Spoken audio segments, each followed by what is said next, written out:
চল লেবু, তোকে অঙ্কর থেকে একটা প্রশ্ন ধরছি, বল 8 আর 8 কত হয়? স্যার 8 আর 8 88 হবে। স্যার এত রেগে আছেন কেন স্যার? আমি কি ভুল বললাম? 8 আর 8 তো 88 হবে স্যার। লেবু রে, 8 আর 8 88 হবে না রে, আমার মনে হয় 8 আর 8 18 হবে। স্যার রেগে গেলেন আপনি? আমি মজা করছিলাম স্যার আপনার সাথে। 8 আর 8 18 হবে। 8 আর 8 18 হবে? তুই আমাকে ভুল বলে ফাঁসাইন দিলি কালু। 8 আর 8 18 হবেক নাই, 8 আর 8 88 হবেক বটে। স্যার 8 আর 8 88 হবেক। আরে পণ্ডিত, 8 আর 8 16 হবে, কখনো 18 বলছিস, কখনো 88 বলছিস। 8 আর 8 16 হবেক। আচ্ছা স্যার, আপনি এক পদ্ধতিতে জিজ্ঞাসা করেছেন আর আমি অন্য পদ্ধতিতে অ্যান্সার দিয়েছি, বুঝতে পারিনি স্যার। আমি কি পদ্ধতিতে কোশ্চেন করেছি আর তুই কি পদ্ধতিতে অ্যান্সার দিয়েছিস? পদ্ধতিগুলি বল এবার। স্যার আমার অ্যান্সারটাও ঠিক ছিল বটে।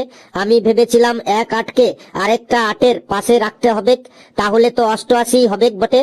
আর আপনি এক 8কে আরেকটা 8-এর নিচে বসাই দিচ্ছেন, তাই 16 হয়েছে। এতে আমার ভুল কোথায় স্যার? তুই শোন এখানে, বলুন স্যার। তোর ভুল কোথায় তাই না? এই নে, এই নে, এই নে, এত বড় হয়েছিস এখনো যোগ করতে শিখিসনি। এই নে, এই নে, যা বেঞ্চের উপর হাত তুলে দাঁড়া। এমন মানুষ পেলাম না রে, যে আমায় ব্যথা দিল না, আমায় ব্যথা দিল না।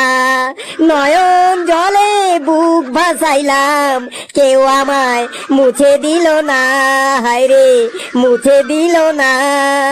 এমন মানুষ পেলাম না রে, যে আমায় ব্যথা দিল না, হায় রে ব্যথা দিল না।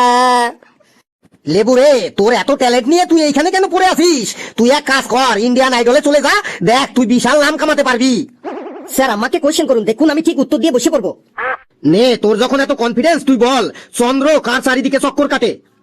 স্যার চন্দ্র পিঙ্কির চারিদিকে চক্কর কাটে, একদম শিওর স্যার, কিন্তু পিঙ্কি ওকে পাত্তা দেয় না। এটা চন্দ্রদের বাড়ি থেকে জানে, কিন্তু পিঙ্কিদের বাড়ির লোকে জানে না। পিঙ্কি যেখানে যায় চন্দ্র সেখানেই যায়। পিঙ্কি যখন স্কুলে যায় চন্দ্র তখন পিঙ্কির পেছনে পেছনে সাইকেল নিয়ে স্কুলে চলে যায়। পিঙ্কি যখন স্কুল থেকে বাড়ি ফিরে চন্দ্র তখন পিঙ্কির পেছনে পেছনে আসে।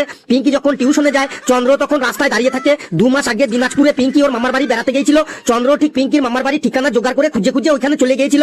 পিঙ্কি যখন ওর বাবা মায়ের সাথে মেলা দেখতে যায় চন্দ্র ঠিক পিছনে পিছনে চলে যায়। পিঙ্কি যখন পুকুরে স্নান করতে যায় চন্দ্র ঠিক গিয়ে পুকুর পাড়ে গিয়ে দাঁড়িয়ে থাকে। গত সপ্তাহে চন্দ্র পিঙ্কিকে একটা মোবাইল কিনে দিয়েছিল, কিন্তু পিঙ্কি সেটা ছুঁড়ে ফেলে দিয়েছিল। আমি সেই দৃশ্যটা আমি মোবাইলে রেকর্ডিং করে রেখেছিলাম, যদি দেখতে চান আমি দেখাতে পারি। চন্দ্র যে পিঙ্কির চারিদিকে চক্কর কাটে, আমার কাছে অনেক প্রমাণ আছে স্যার, অনেক ভিডিও আছে তার। তুই এখানে আয়। জানি স্যার আপনি বিশ্বাস করবেন না, কিন্তু সব আমার মোবাইলে রেকর্ডিং করা আছে। তোর বকবক শুনে আমার কান দিয়ে রক্ত বেরিয়ে গেল। এই নে, এই নে, এই নে, বেশি করে নে, এই নে, যা 2 হাত তুলে বেঞ্চের উপর গিয়ে দাঁড়া। কিরে কালু, তুইও বসতে চাস? হ্যাঁ স্যার, আপনি যদি কৃপা করেন তাহলে আমি বসতে পারি। বেশ, তাহলে তুই বল, চন্দ্র কার চারিদিকে চক্কর কাটে?